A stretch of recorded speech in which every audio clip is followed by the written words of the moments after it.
প্যান্ডেলের ভিতরে যান যান যান যান প্যান্ডেলের ভিতরে যান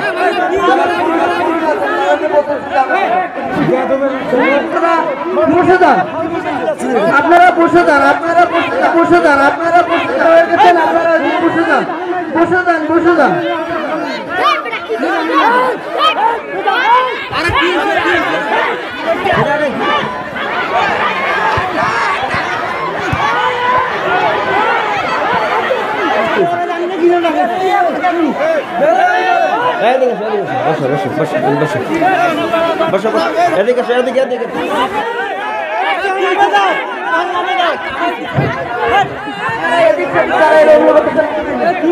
মাহফিলের কমিটি যারা আছেন তাকে হেফাজতে নেন।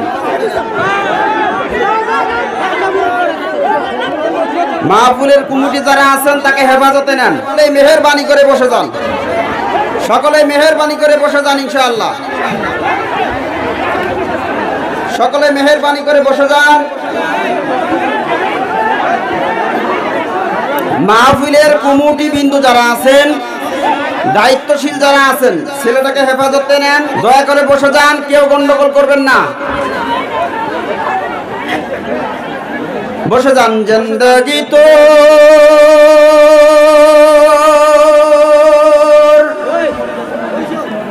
যায় রে ফাঁকি দিয়া রে সোনার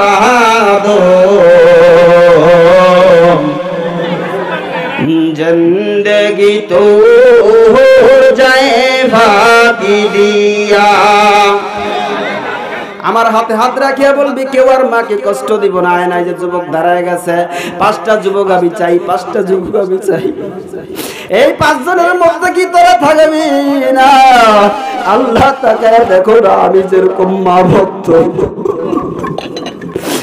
আমি যেরকম মা ভক্তদের পাইছি, বাবা ভক্তদের পাইছি।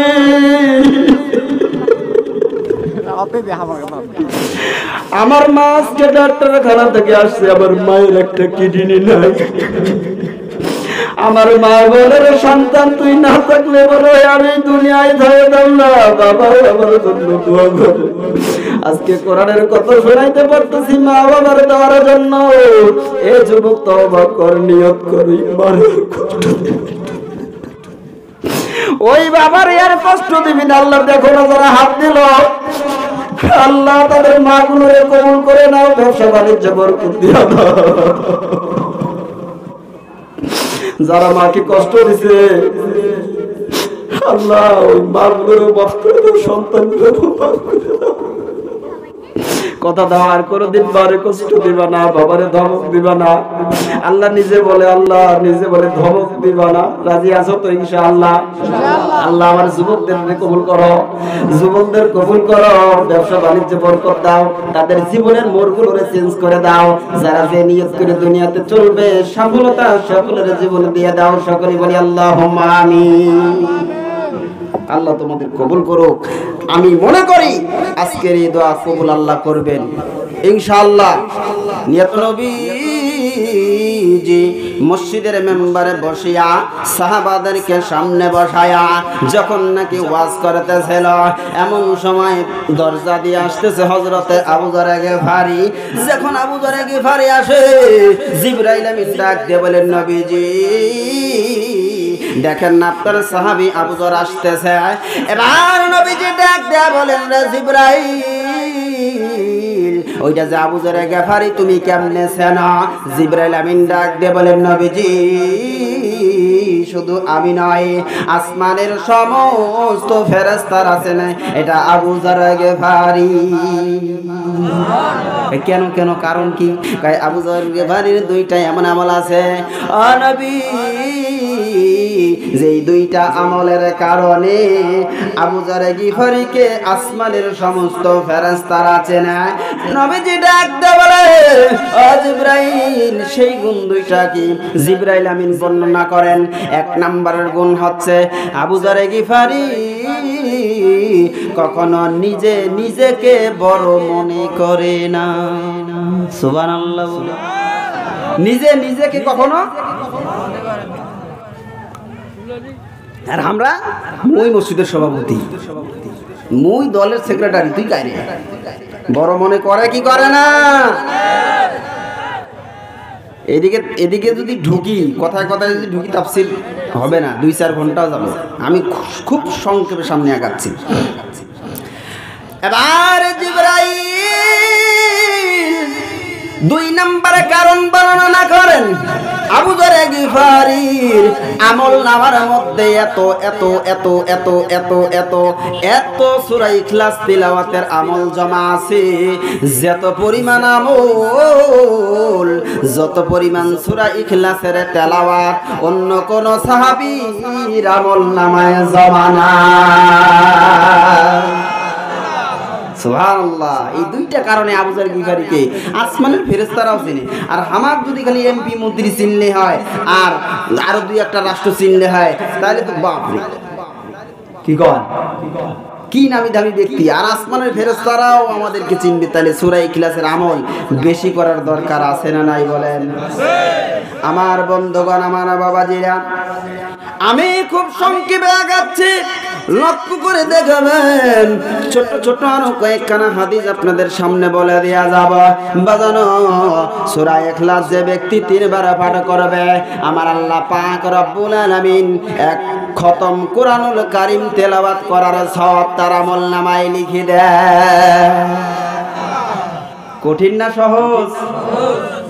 আল্লাহু আকবার। 3 বার পড়বেন 1 খতমের সওয়াব, 3 বার পড়বেন 1 খতমের সওয়াব।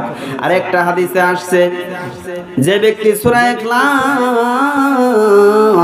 200 বার তেলাওয়াত করবে, মহান আল্লাহ পাক রব্বুল আলামিন 50 বছরের গুনাহ মাফ করে দিবে। আর জোরে বলেন না সুবহানাল্লাহ। কয়বার? 200 বার। কয় দিনের গুনাহ মাফ হবে? 50 বছরের গুনাহ মাফ হয়ে যাবে। সুবহানাল্লাহ। আরো অনেক হাদিস লিস্ট করা আছে বন্ধু।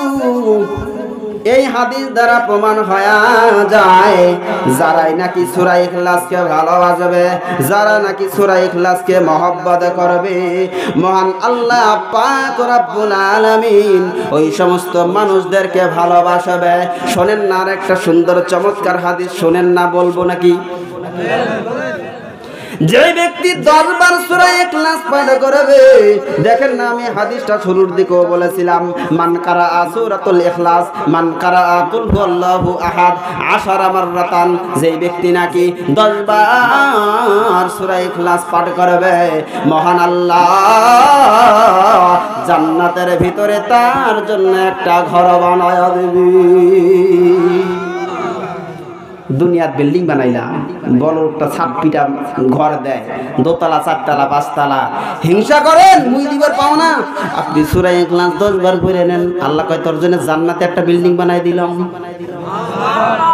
একজন 2 তলা দেয়, আপনি 20 বার পড়েন, আল্লাহ কয় জান্নাতে তোরে 2টা বিল্ডিং বানাই দিলাম। পিছনের গুলা সুবহানাল্লাহ কয় না। তোমরা বিল্ডিং বানাইবেন না বাহে? মোর কথা কি বুঝা যায়? হ্যাঁ, ওই বেহারি ঘর আছে না, বেহারি ঘর, এক এক জায়গার বুলি, এক এক জায়গার গালি। তো এখন ওই কিছু কিছু জায়গা পাশাক কয় হোগা। এখন বিহারে মানুষ মুরগি নিয়ে বেড়াচ্ছে, এখন কছে ভাই এ মুরগি কেতনা রুপিয়া হোগা। এখন কছে ভাই মুরগির এই পাশে মাথা, এই পাশে হোগা। ওই কইছে মুরগির দাম কত, কিতনা রুপিয়া হোগা, কয় টাকা হবে। ওইলা কছে হোগা মানে তো পাশা, কছে এই পাশে মাথা আর এই পাশে হোগা। এই হইল ভাষা, এক এক জায়গার বলি, আরেক জায়গার গালি। লক্ষ্য করে দেখেন আমার বাবাজিরা, এমন একটা গুরুত্বপূর্ণ কথা এবার আমি কিছু বলে দিয়ে যাব। বাজানো সূরা ইখলাস পড়েন, বুঝেন কি বুঝেন না? এই সূরা ইখলাসের ফজিলত কি, পড়ি কি হবে, আজকে খুব মন খুলে খুব সংক্ষেপে তারপরও আলোচনা করানোর জন্য, বোঝানোর জন্য, যাতে এই সূরা ইখলাস দিয়ে জীবনটা গড়া যায়, এই নিয়ত করে আমিও এসেছি। যদি আপনাদের আগ্রহ পাই, আরো কিছু কথা বলতে চাই, আপনারা কি শুনবেন ভাই? আল্লাহু আকবার। এবার আসেন কিছু আলোচনা আমি গুরুত্বপূর্ণ এবার করে দেয়া যাব, আর আমি শেষের দিকে বড় লোক হওয়ার হাদিসটাও বলে দিয়ে যাব। কেমনে সেই আমলটা করবেন, এই বড় লোক হওয়ার হাদিস না নিয়ে কেউ কিন্তু যায়েন না। লক্ষ্য করে দেখেন, গুরুত্বপূর্ণ হাদিস বলবো। আমার নবীজি ডাক দিয়ে বলেন, এই সূরা ইখলাসটা হচ্ছে কুরআনুল কারীমের তৃতীয় অংশ, মানে একবার যে তিলাওয়াত করবে ওই ব্যক্তির আমলনামায় এই কুরআনুল কারীমের 3 ভাগের 1 ভাগ জমা হবে। তার মানে যে ব্যক্তি 3 বার ইখলাস পাঠ করবে, আল্লাহ পাক রব্বুল আলামিন তার আমলনামার মধ্যে 1 খতম কুরআনুল কারীম তেলাওয়াত করার সওয়াব দেয়া দেবে। হুজুর ডাকে হানে কোরআন খতম করেছেন, হুজুর 10টা হুজুর বেটা দেন তো কোরআন খতম করিবার লিখবে। হুজুর দাওয়াত দিয়া গুলস্তানিয়া দোয়া করে দিয়া হুজুর সবল গিলা হুজুরের হাতে 500 কোটি টাকা দিয়া বিদায় দিলেন। মার জন্য দোয়া করলেন, বাবার জন্য দোয়া করলেন, দোয়া কবুল হইতেও পারে না হইতে পারে, কথা কোন ঠিক কিনা? কোন গ্যারান্টি আছে? আর সন্তান মার জন্য দোয়া করবে, গরুর গোশত খাওয়া লাগবে না, হাদিয়া তোফা দেওয়া লাগবে না, সূরা ইখলাস 3 বার তেলাওয়াত করবেন, 1 খতমের সওয়াব হয়ে যাবে। আরো 3 বার পড়বেন, আরো 1 খতমের সওয়াব হয়ে যাবে। হবে কি হবে না? এই জন্য মুলবির দাওয়াত খাওয়া বন্ধ করেন না, তা আমার লস হয়ে যাবে। কি কোন গৌজুর তো তোমায় তো তোমার খাওয়া খান বন্ধ করছেন, আমার তোমাকে আসল কথাটা কছি, তাই বলি কি আমাকে তোমার খাওয়াবেন না? খাওয়ান। কেন ঘটনাটা বলতেছি বন্ধু, হুজুরদের দোয়া কবুল হয় হবে ঠিক আছে, কিন্তু মা বাবার জন্য সন্তান যখন 2টা হাত তুলে দোয়া করাবে, মহান আল্লাহ সেই দোয়া কারেন্টের মতো কবুল করাবে, মাঝখানে কোনো পর্দা থাকবে না। সন্তান যখন 2 কানা হাত তুলবে, মাবুদ রব্বির হামহুমা কামা রব্বায়ানি সগীরা, সুবহানাল্লাহ বলে। এ বন্ধু, মা মারা গেছে রে, বাবা মারা গেছে, ওই মা কত আদর করলো, ওই মা গর্ভে নিয়ে আমাকে কত মাস যাবত কষ্ট করলো। এ বন্ধু, মার গর্ভের মধ্যে দায়িকা, মার কলিজায় কত আঘাত করছি, মা হাঁটতে পারে নাই, মা ঠিক মতো খাইতে পারে নাই। এ বন্ধু, লক্ষ্য করে দেখবেন যাদের স্ত্রী আছে মায়ের গর্ভে ছিলেন তখন তো আর বলতে পারবেন না। দেখেন না যারা বিবাহ করেছেন, একটা সন্তান যখন আপনার স্ত্রীর গর্ভে থাকে, বলে স্বামী মনে হয় আমি আর বাঁচব না। বন্ধু, যার স্ত্রী গর্ভের ভিতরে সন্তান নিছে, স্বামীর কাছে মাপ চায়, স্বামী গো জানি না বাঁচব কি বাঁচব না। মার কাছে মাপ নাই, বাবার কাছে মাপ নাই, শ্বশুর শাশুড়ির কাছে মাপ নাই, ডাক দিয়া বলে স্বামী গো, যে সন্তান দুনিয়াতে জন্ম দিতে যায় আমি বাঁচব কি বাঁচব না জানে না। এবং যেই মা তোমাকে দুনিয়ায় আনার জন্য এত বড় জিহাদ করলো, এই মা কবরে শুয়ে গেছে, ওই মায়ের জন্য দোয়া করবেন তো কারেন্টের মতো কবুল হয়ে যাবে। ওই বাবা, যেই বাবা তোমার ঠোঁটে কত না চমা দিলা। এবং যারা বিয়ে করো নাই, যাদের বাচ্চা হয় নাই, আমি বুঝাতে পারবো না, যাদের নাকি বাচ্চা হয়েছে, যারা নাকি বাচ্চারা বাবা হয়েছে, তারা বুঝবে সন্তানের কি মায়া গো, সন্তানের কি মহাব্বত। ওই সন্তান যখন 2টা ঠোঁট নড়ে নড়ে কথা কয়, আমার মাওলার কাছেও ভালো লাগে, বাবার কাছেও ভালো লাগে। বাবা কখনো রাগ করে না, ঠিক না বে ঠিক? এই বাবাকে কত কষ্ট দিলারি, ওই মাকে কত কষ্ট দিলা। এবং ওই মা বাবা যারা দুনিয়াতে আছে, মা বাবাকে কষ্ট দেওয়া যাবে না। কারা কারা রাজি আছেন 2 কানা হাত তুলে আমার আল্লাহরে দেখা, নারে তাকবীর। আল্লাহ হাতগুলোরে কবুল করে নেন। কেউ মা বাবাকে কষ্ট দিব না, হাতটা নাড়ান না, নাড়ান না। আমার আল্লাহ যত জায়গায় আল্লাহর কথা বলেছেন তত জায়গায় মা বাবার কথা বলেছেন। কেউ মা বাবাকে দুঃখ দিবি না, হাত নামান, হাত নামান। কারা আছো আমি 5টা যুবক এখানে আনবো, কারা আমার হাতে হাত রাখিয়া বলবি জীবনে আর মাকে কষ্ট দিবি না। 5টা যুবক আমার হাতে হাত রাখিয়া বলবি কেউ আর মাকে কষ্ট দিব না। আয় নাই যে যুবক দাঁড়ায় গেছে, 5টা যুবক আমি চাই, 5টা যুবক আমি চাই। এই 5 জনের মধ্যে কি তোরা থাকবি না? আল্লাহ তাকায় দেখো না, আমি যেরকম মা ভক্ত, আমি যেরকম মা ভক্তদের পাইছি, বাবা ভক্তদের পাইছি।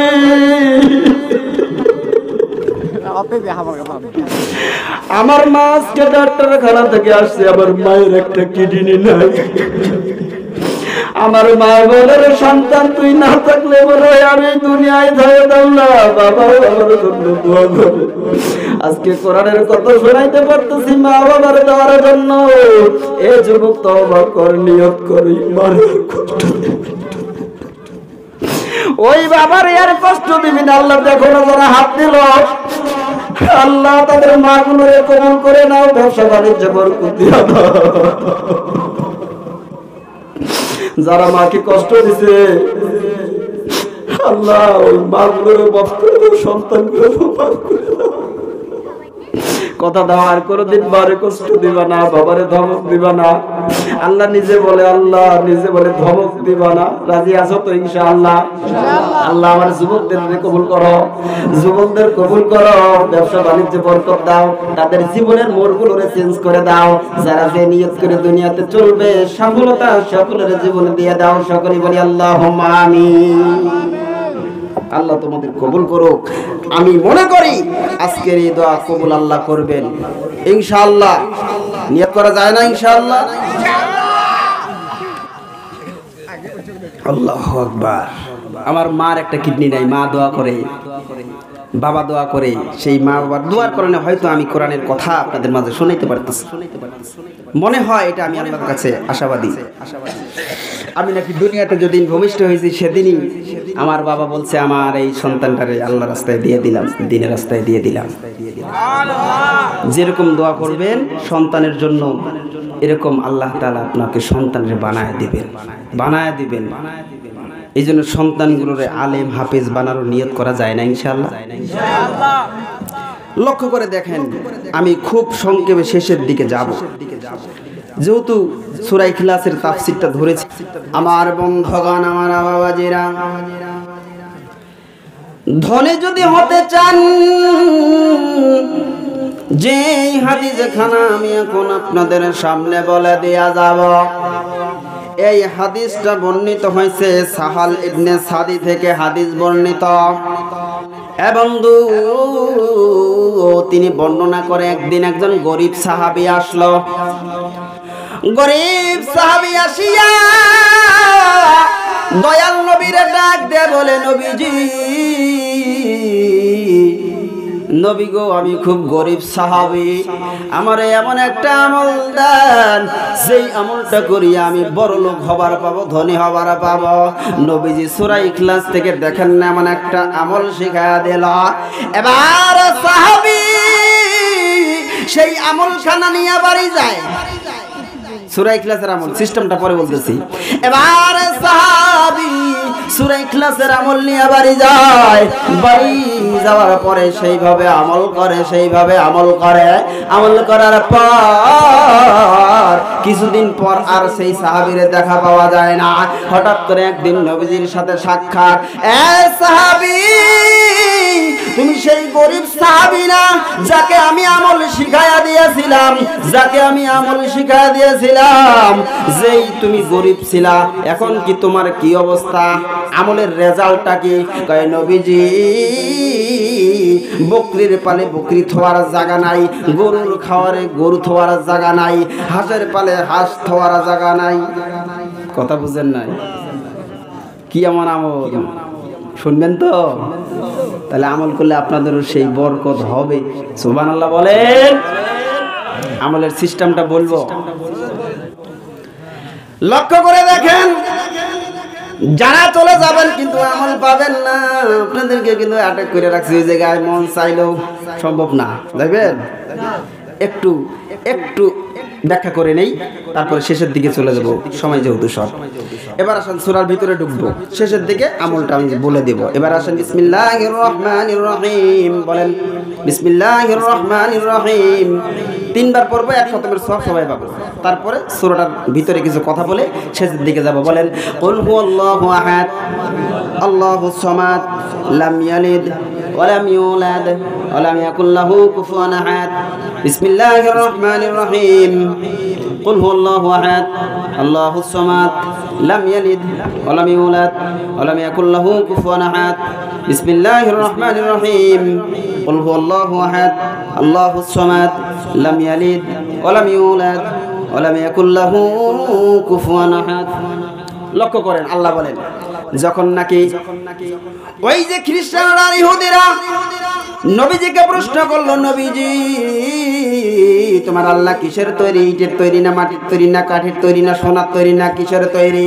আমার আল্লাহ নিজের আইডি কার্ড দিয়ে দিলেন, আইডি কার্ডে লেখা থাকে আমাদের নাম, বাপের নাম, ঠিকানা, মানে এটা হচ্ছে আল্লাহর আইডি কার্ড। আপনার আইডি কার্ড আমার আইডি কার্ড কি বলবে? এই আইডি কার্ডটা, এই ঠিকানাটা যেখানে পাবেন, যার মাধ্যমে পাবেন, সেই হচ্ছে আল্লাহ। এবার আসেন সামনে যাই। আমার আল্লাহ বলেন নবীজি বলে দেন কুল হুয়াল্লাহু আহাদ। নবীজি বলেন আমি আল্লাহ এক, আমি আল্লাহ একক, আমি আল্লাহ কি একক ও অদ্বিতীয়, একক ও অদ্বিতীয়। আল্লাহ কি আল্লাহ আছে, কিন্তু আমার আল্লাহ কিন্তু ওয়াহেদ শব্দ ব্যবহার করেন নাই। ওয়াহেদ মানে এক, আমার আল্লাহ ওয়াহেদ বলেন, আল্লাহ বলছেন আহাদ। আহাদ শব্দের অর্থ হচ্ছে অদ্বিতীয়, মানে আল্লাহ যে এক বলে নাই যে আল্লাহ এক, আল্লাহ বলছেন আল্লাহ অদ্বিতীয়, মানে একক। দেখেন না কি শব্দটা, কি ভাষাটা ব্যবহার করছেন। কোরআন শরীফের প্রত্যেকটা সূরা, প্রত্যেকটা আয়াত, প্রত্যেকটা শব্দ, প্রত্যেকটা জুমলা হিকমতের মাধ্যমে সাজানো। যারা এই কোরআনের মধ্যে ভুল খুঁজতে যাবে, যারা এই কোরআনকে ভুল প্রমাণিত করতে যাবে, যুগে যুগে কেউ এই কোরআনকে ভুল প্রমাণিত করতে পারে নাই, এখনো পারবে না, ভবিষ্যতে এই কোরআনকে কেউ ভুল খুঁজে পাবে না। যদি কেউ ভুল খুঁজতে কেউ যায়, তার নিজের জীবনের ভুল বাইর হয়ে আসবে। কথা বলেন ঠিক না বেঠে? এই কোরআনকে আগুন দিয়ে পুরাইলেও কেউ পুরানো যাবে না। কয়টা পুরাবে?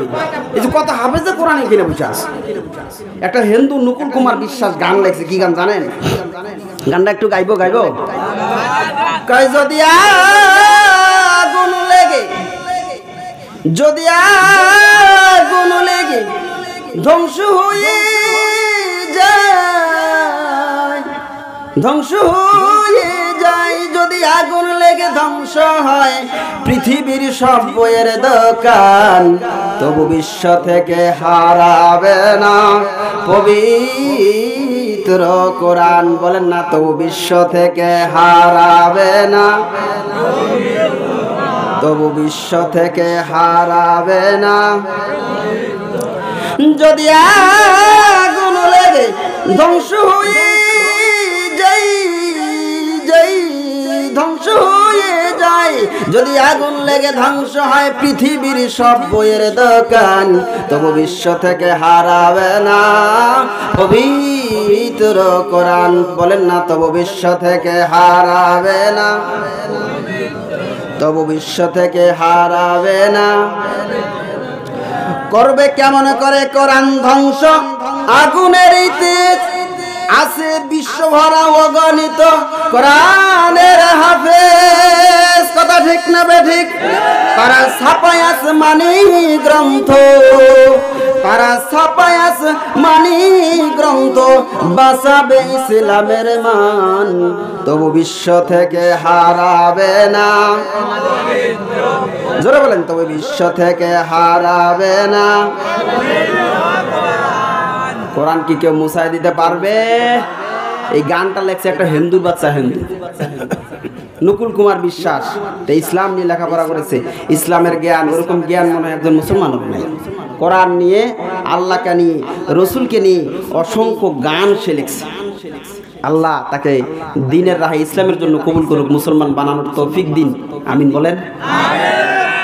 এবার আসেন বলতেছিলাম কোরআনের শব্দে শব্দে লফজে লফজে অক্ষরে অক্ষরে কোন জায়গায় ভুল নাই আমার আল্লাহ কোরআনকে লাউহে মাহফুজে হেফাজত করেছেন কোরআনুল কারীমে কেউ ভুল বাইরে করতে পারবে না বাজানো লক্ষ্য করে দেখেন না আমার আল্লাহ বলেন নবীজি কাফেরদেরকে আপনি বলে দেন কুল হু আল্লাহু আহাদ আল্লাহ হচ্ছে একক অদ্বিতীয় 2 নম্বর আয়াতে আমার আল্লাহ ডাক দিয়ে বলেন নবীজি বলে দেন আল্লাহু সামাদ আল্লাহ অমুখাপেক্ষী আল্লাহ আমরা সব জিনিসের মুখাপেক্ষী মোর বাড়িতে চাউল নাই মোর বাড়ির টাকা নাই আমি আসি চাকরি করছো তোমার ইমাম নাই তোমরা ইমামের জন্য মোর ঠেকা মোর টাকা নাই টাকার জন্য আমি তোমার ঠেকা তোমার বাড়ির চাউল নাই দোকানে চাউল আছে দোকান কাছে তোমার ঠেকা মানে একজন আরেকজনের মুখাপেক্ষী দুনিয়ার সিস্টেম তাই কিন্তু আমার আল্লাহ বলেন শুধু তাই নয় আমার আল্লাহ ডাকতে বলেন নবীজি আপনি বইলে দেন না তাদের ওই মূর্তিগুলো কেউ ইটের মুখাপেক্ষী কেউ খের দিয়ে ভক্তি বানাইছে তার মুখাপেক্ষী কেউ স্বর্ণের মুখাপেক্ষী কেউ চাঁদের মুখাপেক্ষী কেউ 5 থেকে বাঁশ ঢুকাই দিচ্ছে বাঁশের মুখাপেক্ষী কথা কোন ঠিক কিনা নবী আপনি বইলে দেন না যে আমি আল্লাহ কোনো কিছুর মুখাপেক্ষী নয় আমি আল্লাহর কোনো কিছুর দরকার হয় না আমি স্বর্ণেরও না আমি মাটিরও না আমি আল্লাহ তো আল্লাহ সুবহানাল্লাহ বলেন 2 নাম্বার গেল 3 নাম্বার আয়াতে আসেন আমার আল্লাহ বলেন লাম ইয়ালিদ ওয়া লাম ইউলাদ আমার আল্লাহ কারো থেকে জন্ম নেই নাই আবার কাউকে জন্ম দেয় নাই আমরা বিয়ে করলেও কিছুদিন পরে একটা বেটা জন্ম দিয়ে পাই তাই না এইভাবে আমাদের সিস্টেমে আল্লাহ কোনো জন্ম দেয় নাই আবার আল্লাহ ওই সিস্টেমে কারো কাছ থেকে জন্ম নেয় নাই তারপরে আমার আল্লাহ বলেন ওয়ালাম ইয়াকুল্লাহু কুফুয়ান আহাদ আমি আল্লাহর সমকক্ষ কেউ নাই সুবহানাল্লাহ বলেন তাহলে আজ থেকে যখন সূরা ইখলাস পড়বেন এই কথাগুলো মনে ভাসবে যে এই সূরাটা নিয়ে হুজুর মোটামুটি 1 থেকে 1.5 ঘন্টা কথা বলছেন আরো কইলে 2-4 ঘন্টা কোয়া যাবে তাই না কোরআনের তাফসীর করে এই যে তাফসীর চলছে রে ভাই এই যাবত কোরআনের কথা কাও শেষ করি পাইছে এখানে কবর যাওয়া পর্যন্ত দুনিয়া ধ্বংস হওয়া পর্যন্ত এই কোরআনের তাফসীর কেউ শেষ করতে পারবে এখন থেকে যখন আপনারা সূরা ইখলাস পড়বেন সূরা ইখলাস পড়লে হবে কি কয় এই যখন এই আমি যে কথাগুলো বললাম এগুলো আপনাদের মনে ভাসবে মার কথা মনে হইলে 3 বার পড়বেন মার কবরের পাশে গিয়ে মার জন্য দোয়া করবেন আল্লাহ সূরা আমি মাঝে মাঝে কি করি যদি কোনো কবরের পাশ দিয়ে যাই আমি শর্ট করে 3 বার সূরা ইখলাস পড়ে নেই আল্লাহ এই সবটা এই কবরবাসীকে পৌঁছায় দেন সুবহানাল্লাহ বল এই আমলটা করা যায় না আপনি যেদিন কবরে শুয়ে যাবেন দেখবেন আল্লাহ আপনার একটা বন্ধু বানায়া দেবে আপনারা কবরে আযাব হচ্ছে আপনার ওই মাদ্রাসার তালবে ইলমের মতো মনে দয়া ঢুকায়া দেবে কবরের পাশে যায় 3 বার সূরা ইখলাস বলে আপনার কবরে সওয়াব পাঠায়া দেবে দুনিয়ায় যদি এই কাজ কইরা যায় নামাজ বাকি আছে মনে আছে কোনটা বড় লোক হওয়ার সিস্টেমটা শুনে নেন সিস্টেমটা হলো এবার সাহাবী যখন ওই আবদার করছে নবীজি ডাক দিয়ে বলতে শোনো তুমি সংসার মানে যেই কাজই করবা না কেন ওই কাজ শেষ করে আসিয়া দরজা বাড়িতে করে ঢুকবেন না বা দরজা খাড়া হয় আসসালামু আলাইকুম ইয়া আহলাল বাইত মানে বাড়ির যারা আছে তাদের সালাম দিবেন হুজুর জীবনে বিশ্বাস সালাম দাও না আর বড় লোক হওয়ার জন্য বিশ্বাস সালাম দেব কি কান কহে মুখ দেব তাহলে তোর বড় লোক হবে না কিন্তু দরজায় দাঁড়ায় আগে সালাম দিতে হবে আসসালামু আলাইকুম ইয়া আহলাল বাইত অথবা যারা আছে তাদেরকে সালাম দিবেন দরজায় দাঁড়ায় ভিতরে ঢুকবেন না নবীজি বলতেছেন দাঁড়ানোর পরে সূরা ইখলাস বিসমিল্লাহর সহিত 3 বার কয়বার 3 বার পাঠ করবা তারপরে তুমি বাড়ির ভিতরে ঢুকে যাবা সারাদিন কাজ করে সন্ধ্যার সময় যখন তুমি বাড়িতে ঢুকবা যারা ব্যবসা করেন ব্যবসার কাজ করে রাত 12টায় আসছেন অসুবিধা নাই যারা ঘুমায় গেছে তারপর আপনি সালাম দিন আসসালামু আলাইকুম ইয়া আহলাল বাইত বাড়ির যারা আছে তাদের উপর সালাম শান্তি বর্ষিত হোক তারপরে আপনি সূরা ইখলাস 3 বার পড়বেন গেট খুলে ভিতরে ঢুকবেন এই আমলটা যদি কন্টিনিউ করেন এই আমলটা করে সাহাবী কসে আমার তো ধন সম্পদ হওয়ার জায়গায় নেই সুবহানাল্লাহ বলে এই সূরা ইখলাসের আমলটা যদি আমরা এই নিয়মে কন্টিনিউ করতে পারি বলেন তো আমরা বড় লোক হব কি হব না কোরআনের কথা সত্য না মিথ্যা আল্লাহ পাক রব্বুল আলামিন এই আমলটা করে আমাদেরকে বড় লোক হওয়ার তৌফিক দান করুন সকলেই বলি আল্লাহুম্মা আমিন।